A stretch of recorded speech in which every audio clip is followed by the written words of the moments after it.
Students Islamic organisation നമ്മുടെ ജമാഅത്തെ ഇസ്ലാമിയുടെ വിദ്യാർത്ഥി സംഘടനയാണ്. ജമാഅത്തെ ഇസ്ലാമി എന്ന് പറയുമ്പോൾ പ്രേക്ഷകർക്ക് ഇപ്പോൾ ഓർമ്മ വരുന്നത് നമ്മുടെ മുഖ്യമന്ത്രി വി.ഡി. സതീശൻ ക്ലീൻ ചിറ്റ് കൊടുത്ത, അവർ ഇപ്പോൾ മതേതരവാദികളാണ്, മതരാഷ്ട്രവാദമെല്ലാം അവർ ഉപേക്ഷിച്ചു എന്ന സർട്ടിഫിക്കറ്റ് നൽകിയ മതവാദ സംഘടനയാണ്. കാരണം ഈ മതവാദ സംഘടന എന്നവരെ എടുത്തു പറയുവാനുള്ള കാരണം വി.ഡി. സതീശൻ ഈ സർട്ടിഫിക്കറ്റ് നൽകിയതിൻ്റെ അദ്ദേഹം അങ്ങനെ ആ സർട്ടിഫിക്കറ്റ് നൽകി നാവ് വായിലേക്ക് ഇടുന്നതിന് മുമ്പ് തന്നെ അതിൻ്റെ അമീർ പ്രസ്താവിച്ചു, അങ്ങനെയുള്ള മതരാഷ്ട്രവാദമൊന്നും ഞങ്ങൾ ഉപേക്ഷിച്ചിട്ടില്ല, അതുതന്നെയാണ് ഞങ്ങളുടെ ആത്യന്തികമായ ലക്ഷ്യം, അതുതന്നെയാണ് ഞങ്ങളുടെ അടിസ്ഥാന ആശയമെന്ന് പരസ്യമായി തന്നെ അവർ പ്രഖ്യാപിക്കുകയും ചെയ്തു. അങ്ങനെ വി.ഡി. സതീശൻ പൂക്കിയിൽ നിന്ന് പ്ലിങ്ങിയായ ഒരു സംഭവങ്ങളിൽ ഒന്നാണ്, പല സംഭവങ്ങളിലൊന്നാണത്.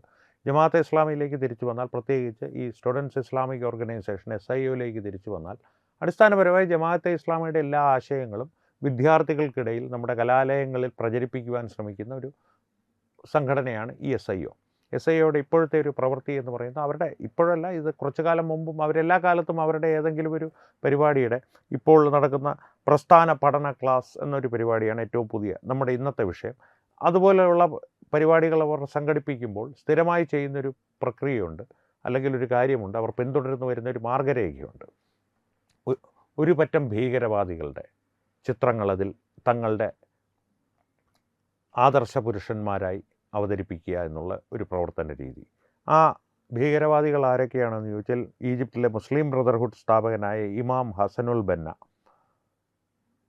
സയ്യദ് കുത്തുബ് മുസ്ലിം ബ്രദർഹുഡിലെ തന്നെ അംഗമായിരുന്നു.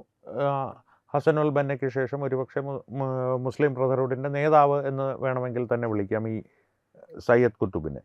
ഹമാസിൻ്റെ സ്ഥാപകൻ അഹമ്മദ് യാസി. ഈ 3 ഭീകരവാദികളാണ് SIOയുടെ പോസ്റ്ററുകളിൽ, ഈ പരിപാടികളുടെ പോസ്റ്ററുകളിൽ പ്രാമുഖ്യത്തോടുകൂടി അവരുടെ ആദർശ പുരുഷന്മാരായി ഇടം പിടിക്കുന്നത്. ഈ ഹസനുൽ ബന്ന, ഇമാം ഹസനുൽ ബന്ന എന്നുള്ള മുസ്ലിം ബ്രദർഹുഡിൻ്റെ സ്ഥാപകൻ ഈജിപ്തിനെതിരെ, ഈജിപ്തിലെ ഇസ്ലാമിക ഭരണകൂടത്തെ അട്ടിമറിക്കുവാൻ ശ്രമിച്ചതിൻ്റെ പേരിൽ അവിടുത്തെ രഹസ്യ പോലീസ് വെടിവെച്ച് കൊന്ന ഒരു ഭീകരവാദിയാണ്, ഹോറിഫൈഡ് ഒരു ഭീകരവാദിയാണ്.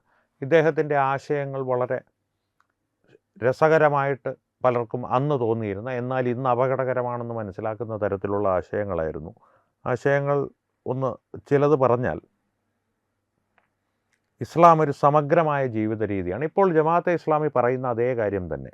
ജീവിതത്തിൻ്റെ എല്ലാ മേഖലകളിലും ഇസ്ലാമിക രീതിയിൽ വേണം ജീവിക്കുവാൻ. അതുമാത്രം പോരാ, അടിസ്ഥാനപരമായിട്ട് ഒരു ഇസ്ലാം മതവിശ്വാസി ജീവിക്കേണ്ടത് ഒന്നുകിൽ ഒരു ഖലീഫയുടെ ഭരണത്തിന് കീഴിൽ, അല്ലെങ്കിൽ ഒരു ഇസ്ലാമിക ഗവർണറുടെ ഭരണത്തിൻ്റെ കീഴിൽ, അല്ലെങ്കിൽ ഒരു ഇസ്ലാമിക ഭരണാധികാരിയുടെ ഭരണത്തിൻ്റെ കീഴിൽ.